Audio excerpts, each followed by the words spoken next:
Here we go.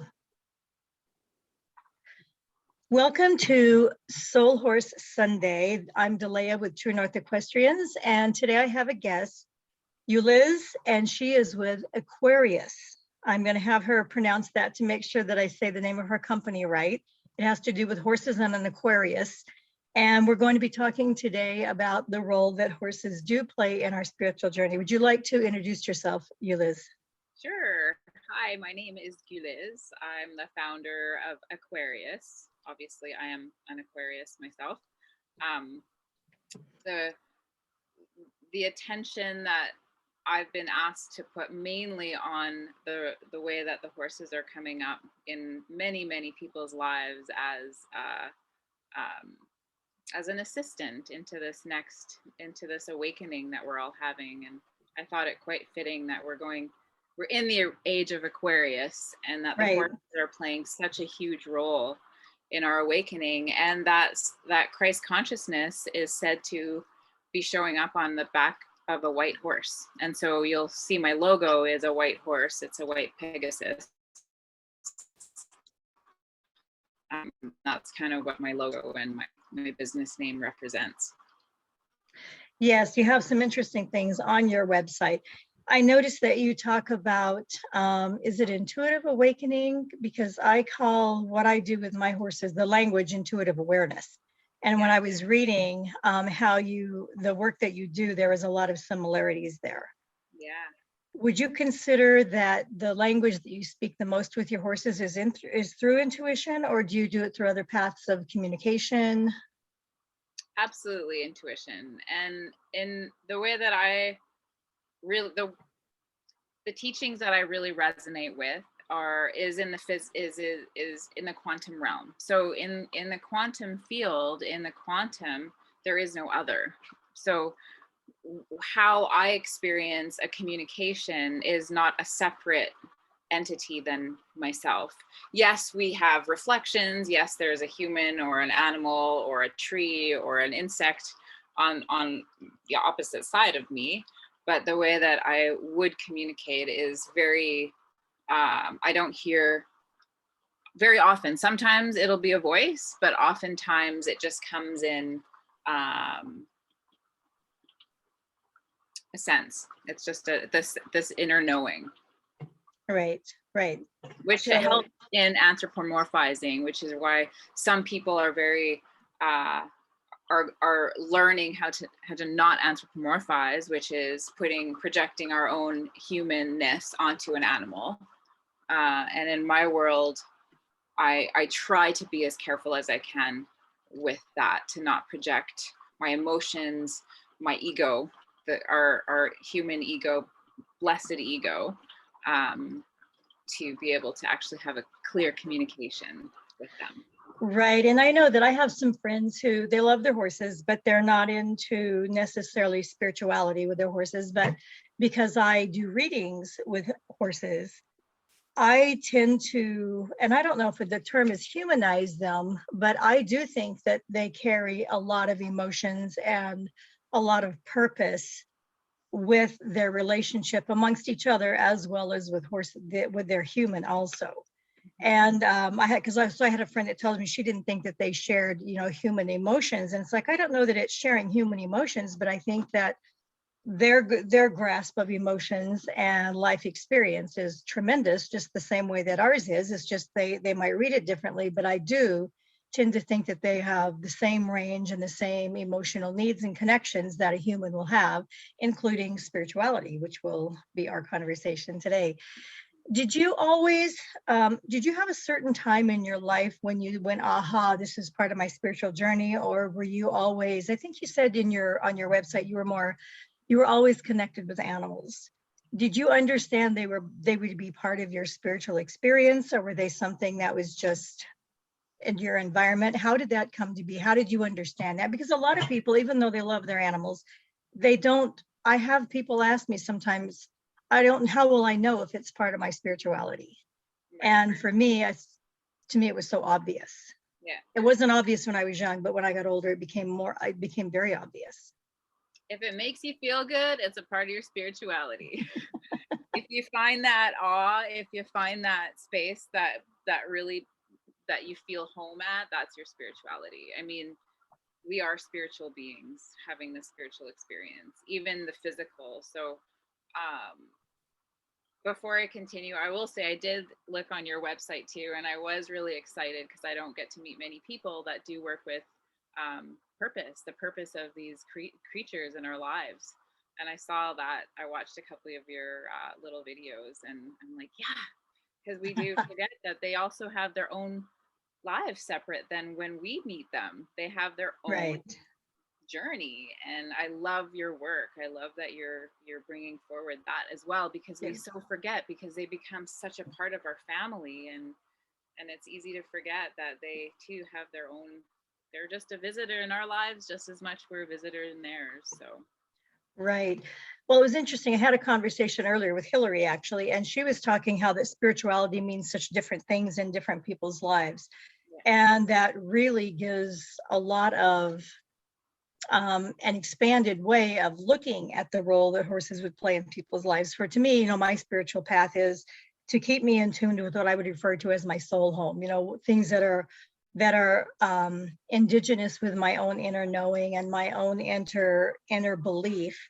And horses tend to bring me back to that. I usually call it my true north, but it is my own inner, what I would call my soul home.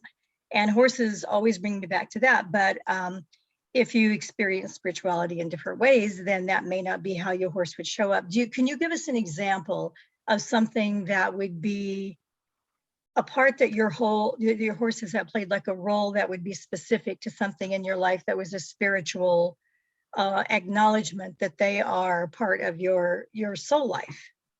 I don't know if you follow me on Instagram, but I literally just last week have had a very blatant example of them showing up for me in ways and in times where I personally right now I'm going through such a big change that I often negate that spiritual aspect. I get into the nitty gritty. I'm into the everyday things in life. I forget. I don't even go to my horses to meditate, or I just go and I feed them and I give them some water and I pet them and I brush them and itch them. They're all full of flies right now.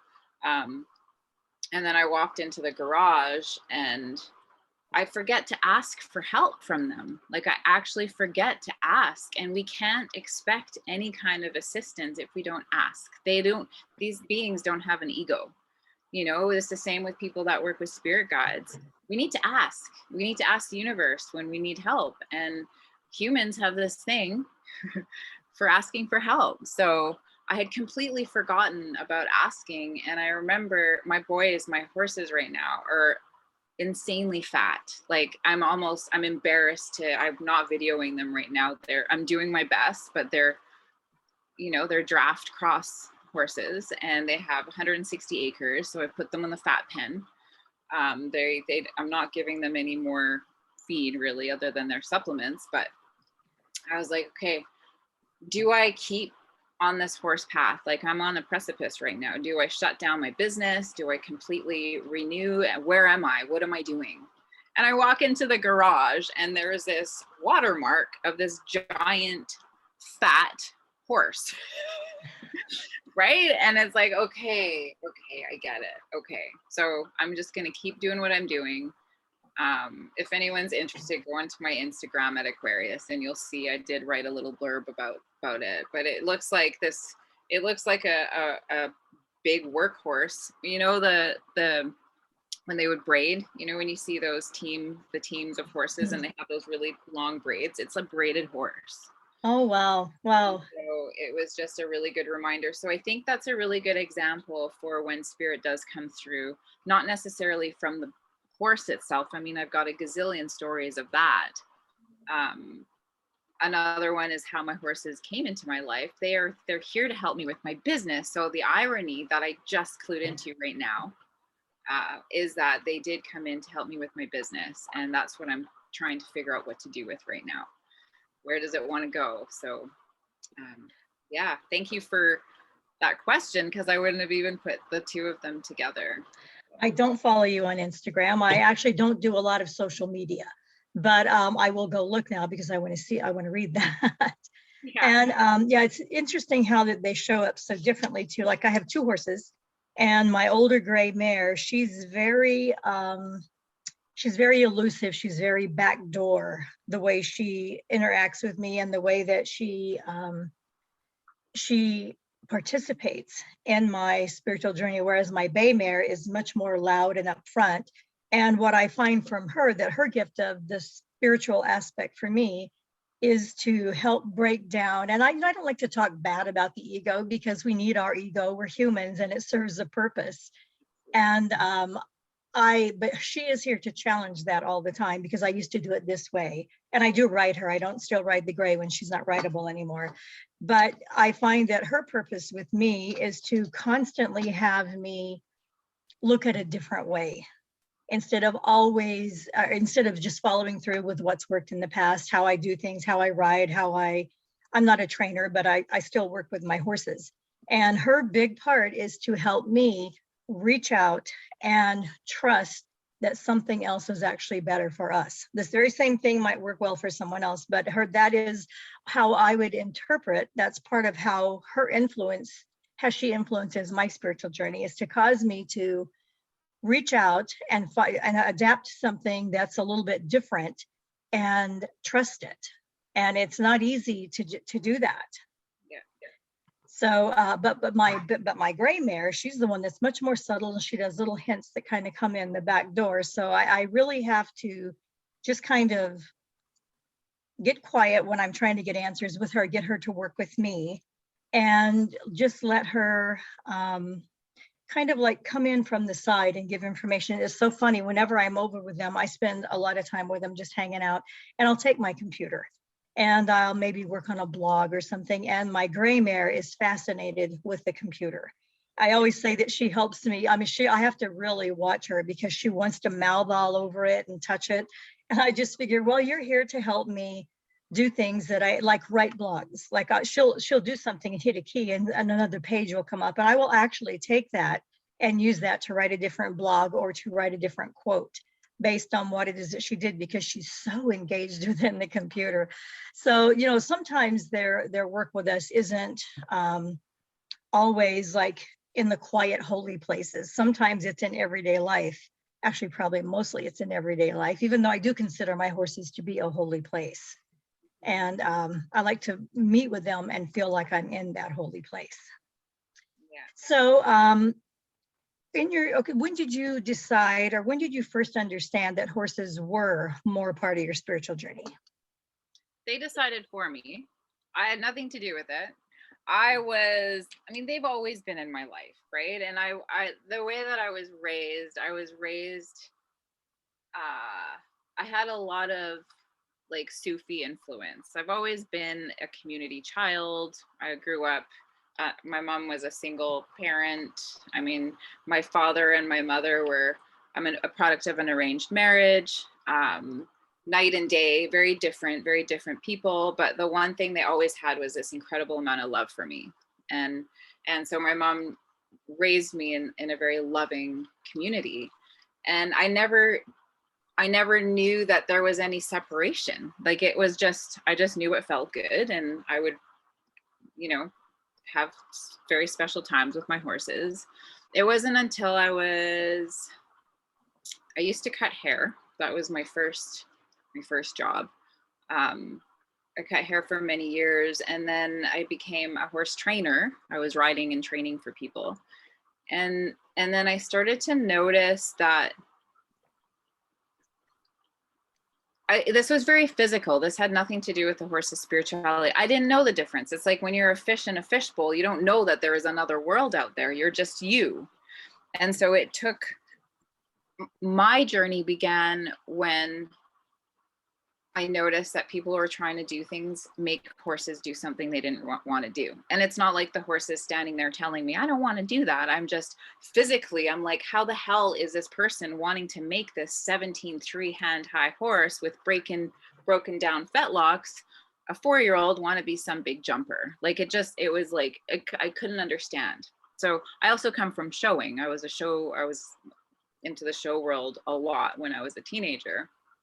And I just started to question things. So what brought me to this work was I went to study equine Bowen therapy. So very physical, like it had nothing to do with anything other than the physicality of it. But it just happened to be these two incredible women from Guelph. I went back east, and I didn't know that they were medicine women. That's where I knew Hillary and I were at the same, in the same area, where we learned of each other years after. But I went to study the physical aspect of horses. And then when I started working at barns on people and with people's horses, that's when I had my hands on the horses, and the horses started exchanging information with me. I would start to feel what's going on in the human's life, because the horses hear, they know everything that goes on in their humans' lives. They see everything, just like our dogs and our cats. So I started to pick up on what was going on in the background. And then I started to see the correlation as to how and what these physical manifestations were and where they're coming from. And then it prompted me the big question. People weren't going to listen to me. I'm not a veterinarian. Who am I? I'm just some chick that shows up at a barn, and I'm learning all this Bowen therapy. And so I started to use my language a little bit differently, where I found that if people heard or saw something from the horse's perspective, that they would prompt them to change. People will do anything for their animals. They won't do anything for other people oftentimes, right? And so I just started to really question that. And it wasn't a conscious thing. It was the horses pulled me in.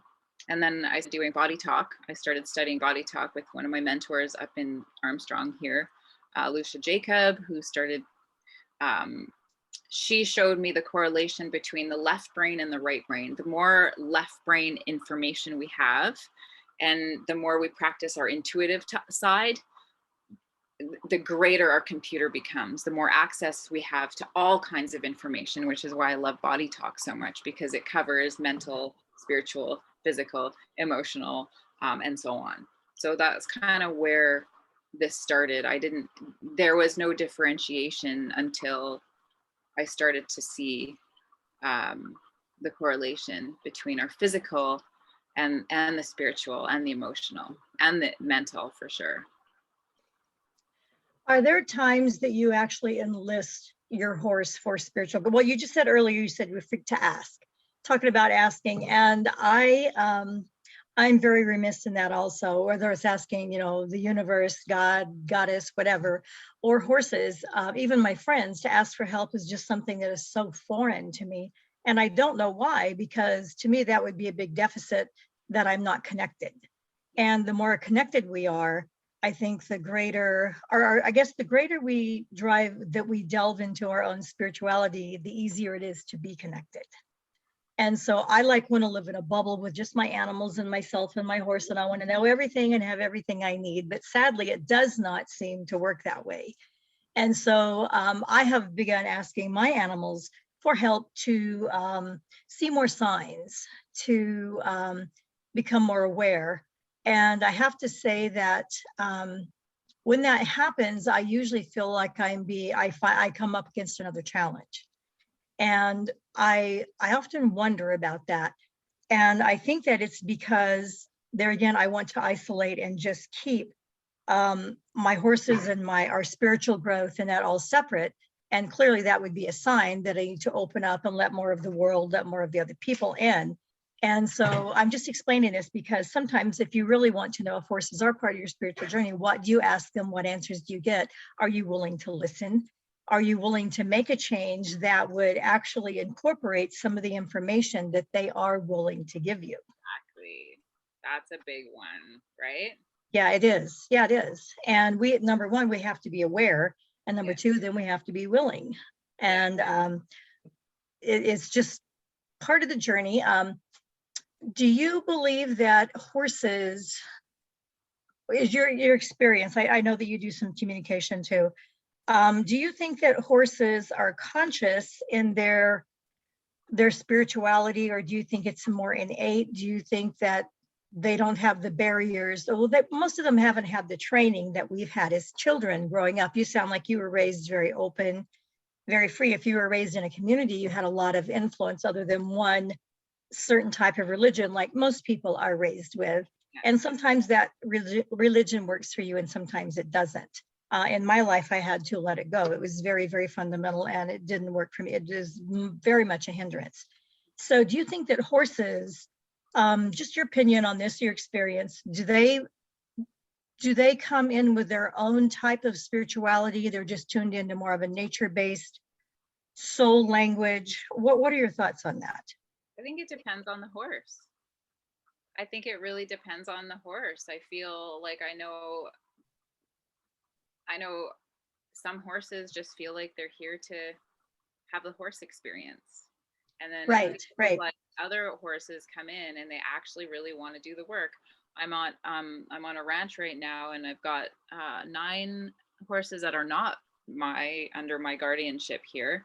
And 2 of them always are asking to do the work, even though they didn't. And by asking, I mean, every time I go down to do a session with somebody, they're the first ones at the gate. They're very energetically connected. And so I feel like there's just like humans, like I feel like we're all at a different part in our expansion, you know? Right. Yeah. I feel that way too. I had a conversation a long time ago with a person who believes that all horses are enlightened and they have all the answers and they're waiting for us to catch up. And I don't really know that I share that idea. I think that they're just like us. Some of them come in all messed up and then they have all this work to do. Others of them, they're untouched by things.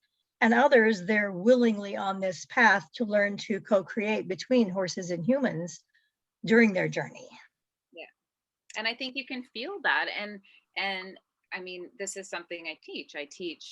I'll call it animal communication, but so much of animal communication, I won't work with anybody unless we do our own work. So I've got some things on the line right now that I'm working on where people get to work with me one-on-one and we go really deep into self-realization, some really deep, I don't want to use the word deep. Whatever needs to be seen is what we're going to see so that you can get it out of the way. I don't want it to sound like it's work or it's hard.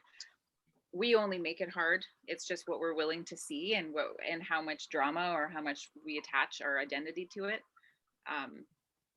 But we can't, I mean, anybody, I would be so curious to have like a little mini experiment with like get 50 people and have a herd of horses and be like, okay, maybe this would be fun to do at Hillary's because I know she has a giant herd, but to say, okay, what horse do you feel the most connected to? I know she probably does stuff like this too. Right. Yeah.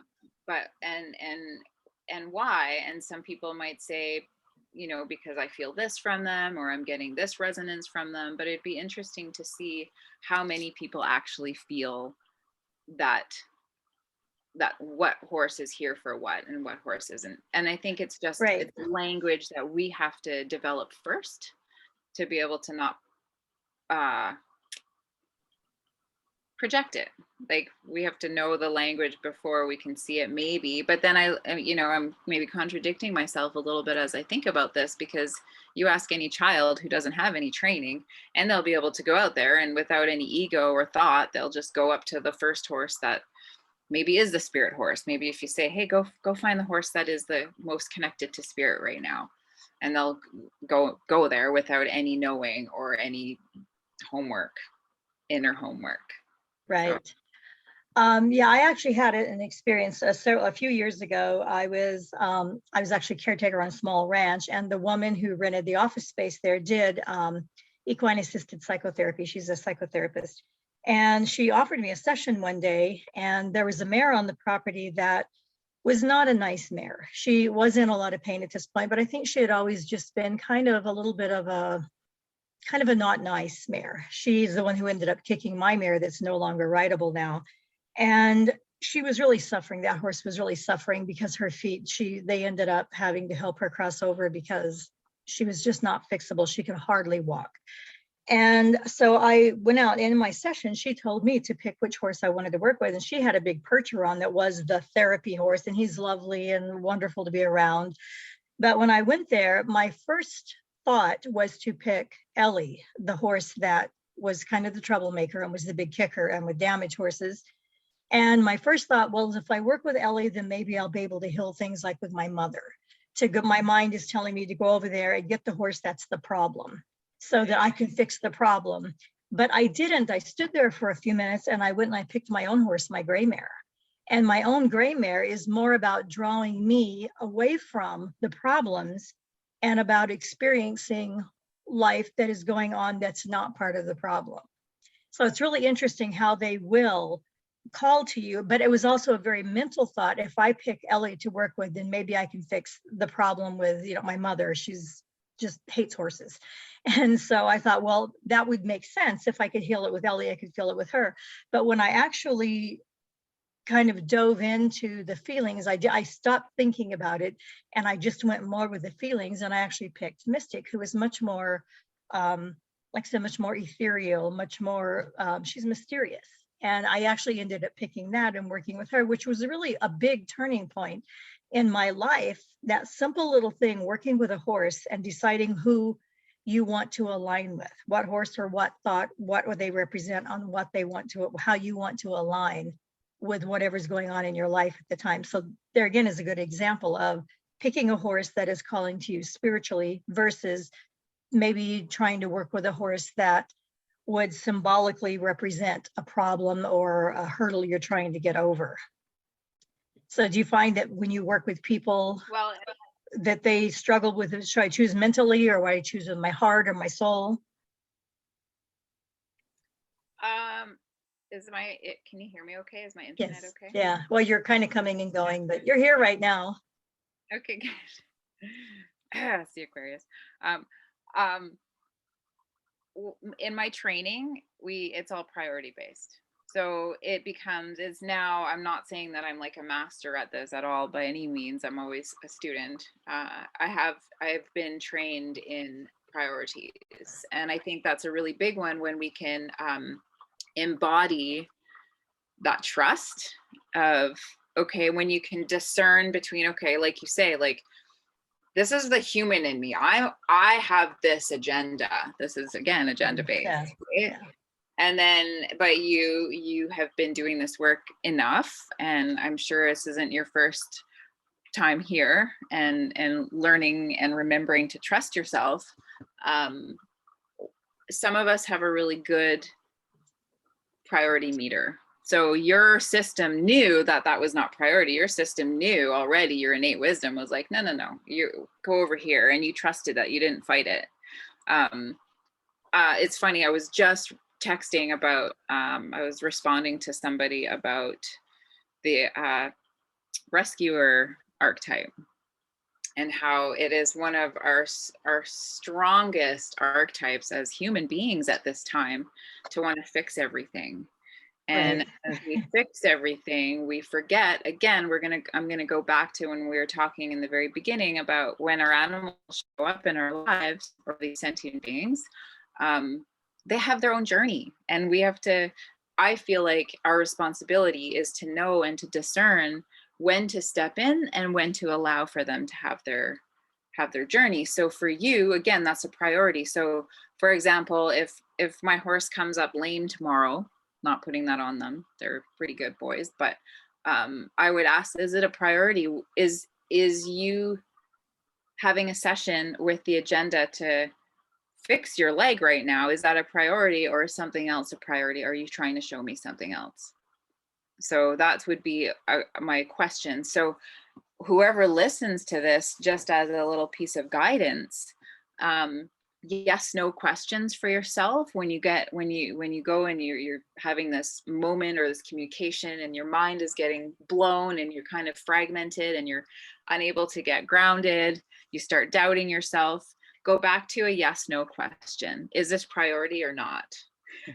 Is a priority a spiritual priority, or is it a physical priority? So all these yes, no questions, we become these detectives. And I think it's a really amazing tool to go by when it comes to discerning between what we are being called to fix or to not to fix. Because I do think that sometimes animals do too come to us for help as well. Like sometimes, Right. you know, they do. My dog, they hurt their foot. My little Jack boy here, he hurt his leg and he came running up to me and showed me his leg. He's like, ow, help. Right. So I Right. helped him. So I hope that answers your question in a very long way. Yeah, and I had a whole bunch of ideas that came out during the conversation, and now I've forgotten by the end statement.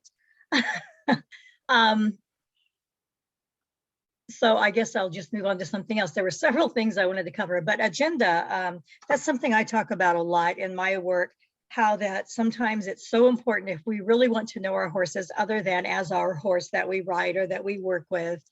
And not everyone rides their horses. Like I said, my gray horse, I don't ride at all. But I've learned that I need to have less agenda if I'm going to connect with them in a different way. And you know, even when I ride, I can start out with an agenda, and I've had a couple of hard lessons about that, about not where I've had to really back up during the ride because safety and well, it was just a matter of priority of safety there, that we had to stop and relook at things, and I had to let go of agenda. There's nothing wrong with agenda, but I think it needs to be an idea rather than an absolute when we're with our horses. And that applies not just for our physical experience with them, but for our soul, our spiritual path with them. You know, I think sometimes they're up for interacting with us more in a spiritual way and to communicate and explore things between this world of horse and humans. And other times they're just not into it. You know, it's been because I'm so obsessed with spirituality and I want to know the answers to everything. I've had to really learn that just back off, you know, and don't look for answers from them all the time. It's a lot of pressure to put, but like my bay mare, she doesn't really let herself get pressured like that. It's not her problem. She's really good with boundaries. She's the one who told me in a reading I did with her that not everything needs fixing. And sometimes you're just sorting life out as it goes, and it doesn't need fixing. You can be there, but it doesn't need fixing. Just let it go. That was a huge thing for me to learn with not just my horses, but with my life, whether it's my job or my friends, my environment. It's like, fix it, make it all better, fix it. And the answer or the beauty isn't in the fixing, it's in letting it sort itself out and be available to help where you need to help or to morph who you are to adapt instead of have the agenda with it. Well, and it also, maybe we're not ready to have it fixed yet. Well, and sometimes it's not a matter of needing fixing, they have to go through it. And it will, my bay mare can have anxiety and I always want to fix it. I don't want her to be anxious. I don't want her to have to suffer that, because for me, anxiety is not fun. And so I always want to fix it. And she's told me, but it's not always needing fix it. Sometimes you just have to look at it and feel it and go through it. And that was, I thought it was very wise. In that instance, I'm going to say she's much more spiritually evolved than I am, because I'm still at the point sometimes that I want to fix everything. And that is not the answer. Yeah. So these are just, you know, little ways to identify how the horse plays into our spirituality, whether you call it your self-growth or whatever. But this is just part of the journey with horses and humans. And like, again, like in the beginning, if like we put so much pressure on ourselves on the spiritual journey too, like there's so many people that are, there's a huge awakening now. And I feel like a lot of people get frustrated with themselves. And I really think that our biggest spiritual, our home in our spirituality is that which brings us the most joy. We don't have to keep asking for more, or why, or how, or when, or I need more tools, I need more classes, I need more. Just Right. be joyful, and I think it'll come to you. As you, in Turkish we call it jeton düştü. I talk about it a lot. It's if you get out of the way enough, it will come. It will hit you in the head so hard that you can unsee it. Right? Right. Yeah, which is a great way to be available for more that is, rather than you feeling like you have to create what is. Yeah. There's a fine line between creating it and just getting out of the way. Yeah. Okay, so why don't you give a few minutes and talk about your work that you do, if you want to talk about any of your courses that you do or what you're about, And we'll kind of wrap up the session with some information. You can tell people how to get a hold of you and just a little about your work. Thank you. Right now, I'm really excited to be working on a project with breath work for riders in particular. So I'm doing a little practice on Insight Timer. If you're not on social media very much, Insight Timer is a online meditation app. And I'm just starting to kind of dabble into it. So I do have some plans to bring in some breath work for riders. So that's going to be something coming up that I'm excited about once I find a new place to live. Now, do you need to do that in person, or it can all be done online? It's all online. Yeah. Okay. Yeah. And then I'm really excited about my one-on-one coaching with people, which is I had to even come up with a new name for myself. I'm not an animal communicator. What am I? Like everyone's going through this like a rebirth. So what are we if we're moving away from definitions, but yet definitions help keep us, inform. I need a boundary. So trying to come up with this new thing, and I would like to call myself now an animal connection guide. So I've got a kind of a pilot project woman that I'm working with right now, very specifically because she wants to do very one-on-one healings with her horse and people, and she doesn't know where to start. So I would like to invite people who do learn more about how to start, how to begin working with your horses in a safe and I want to, again, being very careful that not all horses want to do this work. So I would like to help people discern between which horses are interested in this work and which are actually not, giving them some autonomy and some say. I do animal communication sessions. I do body talk sessions with people, but I'm going more into like a 2-month really working with people. So that's coming up. I'm not ready for that yet. I need to find a new home first for all of my animals. So that's coming. But I still do. It's a lot. I do one-on-one sessions a lot right now still. So. Okay, and how can they reach you? What's your website? Equuarius.com. So EQUUARIUS. As an Equus Aquarius. Yes, Equus. Yes. Yeah, it's very clever. Okay, well, thank you so much for joining me. I've appreciated your time and your insight. I think your work is fascinating and intriguing, and hopefully someone will reach out if they need to find out more information about your work. So thanks for joining me. I'm Delea with True North Equestrians, equestrians with an S.com, True North Equestrians. Thanks for joining us, and I'll see you in the next Soul Horse Sunday interview. Thank you.